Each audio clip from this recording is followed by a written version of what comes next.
Diabetic patients के अंदर से कॉन्स्टिपेशन को रिलीव करने के लिए बहुत ज़्यादा फ़ायदेमंद है। डायबिटिक पेशेंट्स को अक्सर कॉन्स्टिपेशन होती भी ज़्यादा है, इसलिए डायबिटिक पेशेंट्स के लिए ये बिल्कुल सेफ़ है, उनके ब्लड शुगर लेवल को इंक्रीज़ नहीं करेगा। अस्सलाम वालेकुम नाज़रीन, क्या हाल है? उम्मीद है आप लोग खैरियत से होंगे। आज का जो टॉपिक जिसके साथ हम आपके सामने हाज़िर हुए हैं वो टॉपिक है कॉन्स्टिपेशन। जी, आज का टॉपिक बहुत सारे लोगों के लिए फ़ायदेमंद साबित होगा, क्योंकि इसमें हम सिंपल होम रेमेडी से आपको इसको ठीक करना जो है वो बताएंगे कि आप कैसे होम रेमेडी से अपनी कॉन्स्टिपेशन के मसले को खुद ठीक कर सकते हैं। कॉन्स्टिपेशन की वजह से हमारे जिस्म से जो फाजल मादे हैं, जो जिन्हें जिस्म से निकलना चाहिए, वो क्या होता है कि वो जिस्म के अंदर रिटेन करना शुरू कर देते हैं।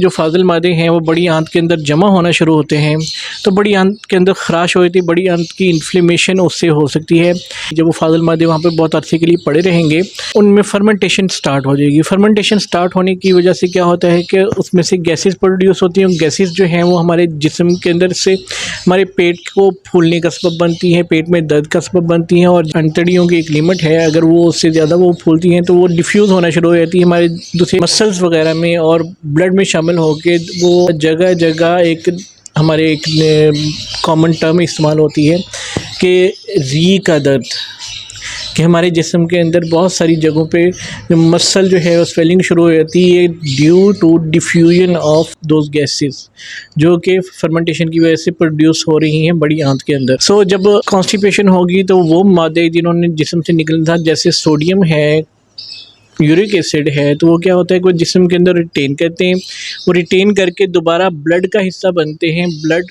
का हिस्सा बनने की वजह से कोलेस्ट्रॉल का लेवल भी जिस्म में बढ़ना शुरू हो जाता है। कॉन्स्टिपेशन के मरीज़ों के अंदर सोडियम की वजह से ब्लड प्रेशर बढ़ना शुरू हो जाता है, और यूरिक एसिड की रिटेंशन की वजह से जिस्म के अंदर यूरिक एसिड का लेवल जो है वो बढ़ना शुरू हो जाता है। यूरिक एसिड यूरिन से भी खारिज होता है, और थ्रू डेफिकेशन भी हमारा जिस्म खारिज करता है। तो यूरिन से तो जो उसने खारिज करना था वो तो खारिज कर रहा है, लेकिन उसका जो है थ्रू डेफिकेशन जो खराज होना था वो हिंडर हो जाता है, वो रुक जाता है, और इसकी वजह से जिसमें यूरिक एसिड का लेवल बढ़ना शुरू हो जाता है। इसके अलावा हम जो खुराक खा रहे हैं इसके अंदर पेस्टिसाइड्स हैं, इसमें फंजीसाइड्स वगैरह इस्तेमाल, हर्बिसाइड्स हम इस्तेमाल कर रहे हैं, पेस्टिसाइड इस्तेमाल कर रहे हैं, तो वो जो है उनको भी जिस्म ने निकालना होता है। बहुत सारी मेडिसिन्स को जो है उनकी केमिकल्स को जिस्म से निकालना होता है थ्रू यूरिनेशन, थ्रू डेफिकेशन।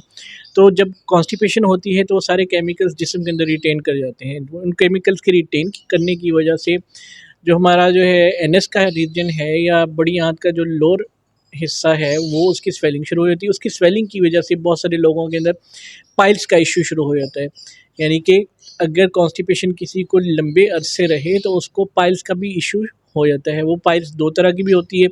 कुछ पाइल्स के अंदर सिर्फ लोगों के अंदर जो है वेन्स की स्वेलिंग होती है, वेन की स्वेलिंग की वजह से उनके अंदर से जो ब्लीडिंग भी स्टार्ट हो जाती है। जब ज़्यादा कॉन्स्टिपेशन होती है, जब उन्हें बहुत ज़्यादा वो बैठते हैं डेफिकेशन के लिए ज़ोर लगाते हैं, तो उनको ब्लीडिंग भी स्टार्ट हो जाती है।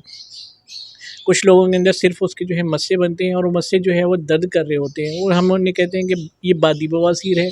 और जिनके अंदर से वो ब्लड आ रहा होता है हम उन्हें कहते हैं कि वो खुद नहीं बवासीर है।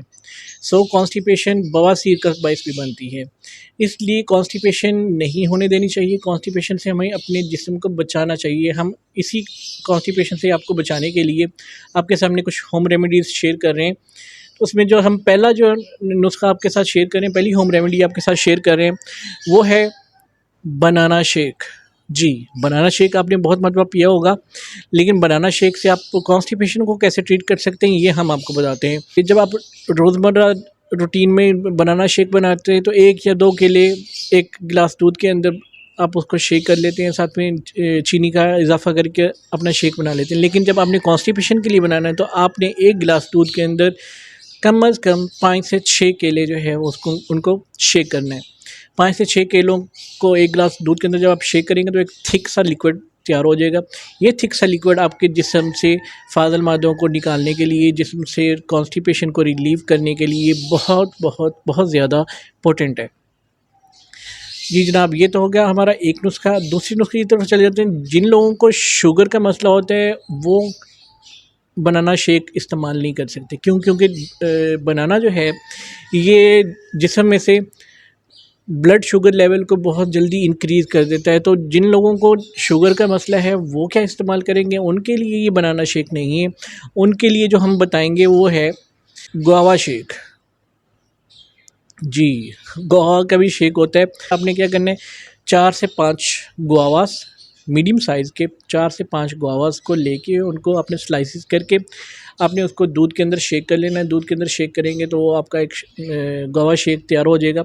ये गुआवा शेक डायबिटिक पेशेंट्स के अंदर से कॉन्स्टिपेशन को रिलीव करने के लिए बहुत ज़्यादा फ़ायदेमंद है। डायबिटिक पेशेंट्स को अक्सर कॉन्स्टिपेशन होती भी ज़्यादा है, इसलिए डायबिटिक पेशेंट्स के लिए ये बिल्कुल सेफ़ है। उनके ब्लड शुगर लेवल को इंक्रीज़ नहीं करेगा, लेकिन उनकी जिस्म से कॉन्स्टिपेशन को रिलीव कर देगा। उनको मज़ीद कॉन्स्टिपेशन के लिए दवाइयाँ खाने की ज़रूरत नहीं है। अगर उनको क्रॉनिक कॉन्स्टिपेशन है तो ये कुछ अरसा वो लगातार मतलब डेली का ये शेक इस्तेमाल कर लें। अगर उनको इतनी क्रॉनिक कॉन्स्टिपेशन नहीं है तो हफ़्ता 1.5 हफ़्ता जो है वो इस्तेमाल कर लें। उसके बाद जब उनको कॉन्स्टिपेशन वगैरह का इशू हो तब इस तरह की चीज़ इस्तेमाल कर लें। और चाहे पेशेंट्स डायबिटिक हों चाहे नॉन डायबिटिक हों, एक चीज़ का ख्याल रखें कि आप मैदे का इस्तेमाल कम करें और फाइबरस डाइट ज़्यादा इस्तेमाल करें। फाइबरस डाइट जो है वो आपको कॉन्स्टिपेशन से बचाती है, जबकि मैदा जो है, फाइन फ्लोर जो है, वो आपके जिस्म में कॉन्स्टिपेशन का बाइस बनता है। इसलिए बेकरी प्रोडक्ट्स को अवॉइड करें और जितनी भी मैदे से बनी हुई चीज़ें हैं, आप अगर फाइन फ्लोर इस्तेमाल करें तो फाइन फ्लोर को भी आप रिप्लेस करें होल ग्रेन फ्लोर के साथ, और वो आपको इंशाल्लाह ताला जो है वो कोलेस्ट्रॉल को भी लेवल को नीचे लेके आएगा, आपके जिस्म से कॉन्स्टिपेशन को भी रिलीव करेगा और ब्लड प्रेशर को भी रिलीव करेगा। नाज़रीन, ये तो हो गया कॉन्स्टिपेशन का एक पार्ट। अब हमने बात की थी कि क्रॉनिक कॉन्स्टिपेशन की वजह से हमें ब्लडी पाइल्स का या पाइल्स का भी इशू हो सकता है।